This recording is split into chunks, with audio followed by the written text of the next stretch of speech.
네, 지금부터는 어제 열렸던 김호수 검찰총장 후보자 인사청문회 좀 짚어보도록 하겠습니다. 어제 저녁에 파행이 있었고요. 밤 12시 자정을 넘겨서 자동 산회가 됐다고 하는데 어떤 일이 있었는지 그다음에 또 앞으로 어떻게 되는 건지 지금부터 여야 법사위원 차례로 연결해서 입장 들어보겠습니다. 자, 먼저 국민의힘의 조수진 의원 전화로 만나보겠습니다. 나와 계시죠? 네, 안녕하세요. 네. 보도를 보니까 의원님하고 민주당의 김용민 의원의 충돌 끝에 파행이 있었다 이런 보도가 나오고 있던데 어떻게 된 겁니까 이 일이? 제가 그렇게 말씀을 하시면 좀 억울해요. 네. 어떻게 된 일입니까? 예. 자, 인사청문회라는 것은 공직 후보자의 자질과 도덕성을 검증하는 자리인데, 네. 네, 김용민 의원 같은 경우에 그리고 김용민 의원을 비롯해서 어제 여당의 많은 분들이 인사청문회장을 야당 의원들 공격의 장, 비난의 장으로 그렇게 만들었어요. 유상범 의원의 무슨 이 정관 문제를 제기를 했다면서요, 김용민 의원? 그거는 예. 전관 문제도 아니고요. 네. 네. 그러니까 어떻게 보면 인신 공격을 가한 겁니다. 그러다가 대뜸 저보고 눈 크게 떠도 똑똑해 보이지 않는다. 이런 막말까지 한 거예요. 네. 이게 검찰총장 후보자 인사청문회와 무슨 관계가 있습니까? 그리고 중요한 것은 잘못을 하면은 잘못을 인정하는 게 중요해요. 네. 어제 저희는 원래 환기 때문에 코로나로 인한 방역 수칙에 따라서 7시부터 8시 30분까지 정회를 했다가 인사청문회를 속개할 예정이었습니다. 예. 그런데 김용민 의원의 그런 인신공격과 막말이 7시 가까이 돼서 났단 말이죠. 그래서 저희는 깔끔하게 본인이 사과를 하면 바로 인사청문회 재개를 하자. 그게 국민에 대한 예의다. 그리고 실제적으로 저는 정말 준비를 많이 했습니다. 네. 네. 그런데 깔끔하게 사과하고 하면 될 일을 밤 12시 넘어까지 사과를 못 하겠다는 거예요. 네. 그렇다면 이것은 애초부터 인사청문회를 파행시키겠다. 네. 무력화시키겠다. 이런 정략과 의도가 있었다고 밖에는 볼 수가 없는 겁니다. 그렇게 해석을 하시는 거군요. 네. 그리고 예. 밤 12시 가까이 돼서 난데없이 박주민 의원은 김용민 의원에게 사과를 하도록 다시 한번 설득을 할 테니까 인사청문회 경과보고서를 채택해달라. 아니, 두 가지 상관관계가 어떻게 형성이 되는 거죠? 알겠습니다. 네. 의원님 잘못했을 때는 인정해야 됩니다. 사실 그리고 하나만 다시 확인하고 한번 말씀드리지만 입법부인 국회는 행정부를 견제해야 돼요. 그게 삼권분립이고요. 네네. 인사청문회를 통해서 야당 의원들을 인신공격하고 그냥 막 흠집내겠다. 이거는 있을 수가 없는 일입니다. 알겠습니다. 보도에는 또 어떤 게 있냐면 의원님께서 김용민 의원을 향해서 인간이 아니야 또 이렇게 말을 해서 충돌이 빚어졌다. 뭐 오가면서 빚어졌다 이런 보도도 있던데 어떻게 된 겁니까? 앞뒤를 다 자르는데요. 네. 네, 우선 우리 유상범 의원 같은 경우는 참 제가 동료 의원이지만 인격적으로 훌륭한 분이에요. 그리고 평소에도 김용민 의원이나 김남국 의원을 많이 여러 번 타일렀습니다. 그래서 제가 그렇게까지 잘하고 네. 어떤 구체적인 사례를 들어서 그렇게까지 노력한 분에게 일방적으로 인신공격을 한다면 그거는 사람이 아닌 거다. 네, 그렇게 이야기를 한 거예요. 그래서 저는 이 김용민 의원 이런 분하고 엮여서 같이 양비론적으로 그 비판이나 비난을 받을까봐 저는 그게 굉장히 좀 불쾌합니다. 알겠습니다. 아무튼 이제 그런 일이 있었고 그럼 청문회는 이제 끝난 겁니까? 어떻게 되는 겁니까? 청문회는 여야가 다시 일정을 합의하면 속개는 할 수가 있어요. 그렇게 돼 가장 있습니까? 중요한 거는 어제 깔끔하게 사과하고 바로 진행을 했어야 된다. 그런데 그게 무산이 됐기 때문에 저희가 그 박주민 의원에게 밤 12시 15분에 요청을 했습니다. 여야 원내 지도부가 합의를 하면 다시 재개를 할 수 있다. 그랬더니 박주민 의원이 원내 지도부와 상의하겠다. 이렇게 답변을 했습니다. 네. 네. 지금 여야 간의 신뢰가 워낙에 없고 거대 여당이 야당을 어떤 그 장식품 정도로 생각하지밖에 않기 때문에 저희가 참 민망한 일입니다만 박주민 의원에게 이거 녹음하겠습니다 하고 녹음까지 해놨어요. 네. 그 정도입니다. 알겠습니다. 그러니까 그 의원님 뒤에 이제 박주민 의원 인터뷰가 있으니까 한번 좀 물어보겠고요. 네. 그러면 지금 정리를 하면 그러면 김용민 의원의 사과가 있다면 속개할 수 있다 이렇게 정리하면 되는 겁니까? 그거는 어제부터 일관되게 이야기를 해왔죠. 그리고 진행자도 아시겠지만 마이크를 잡고 상대당 의원에게 가령 눈 크게 뜬다고 똑똑해 보이지 않는다. 그거는 그냥 그러면 저희가 참아야 되나요? 어떻게 보십니까? 알겠습니다. 그럼 우리 그 애청자 여러분들 판단에 맡기죠, 의원님. 저는 눈 크게 뜬 적도 없고요. 네. 저는 충분히 그리고 네. 제가 국민들에게 그렇게 가장하지 않더라도 어떻게 보여준다는 거 저 알고 있습니다. 알겠습니다. 예. 자, 이번엔 김호수 후보자 이야기를 좀 해보죠. 어떤 판단이십니까? 부적격이라고 판단하십니까, 의원님? 우선 대단히 좀 적합하지 않다. 네. 어떤 우선 점에서? 첫 번째는 이렇습니다. 임기 말에 대통령이 검수완박, 검찰의 수사권을 완전히 박탈하는 쪽으로 가는 것을 검찰 개혁이라고 주장을 하고 있거든요. 예. 그렇다면 더더욱이 검찰의 정치적 독립이나 중립성을 제대로 지켜낼 수 있는가? 이거를 따져봐야 돼요. 예.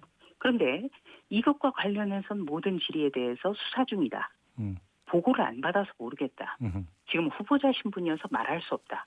그렇다면은 우리는 소신이 부족하다라고밖에는 평가할 수 없는 것이거든요. 네. 그리고 또 한 가지는 2조 원대 사기 사건 라임 옵티머스 변호를 했어요. 네. 네. 흉악범 누구도 변호를 받을 수는 있습니다.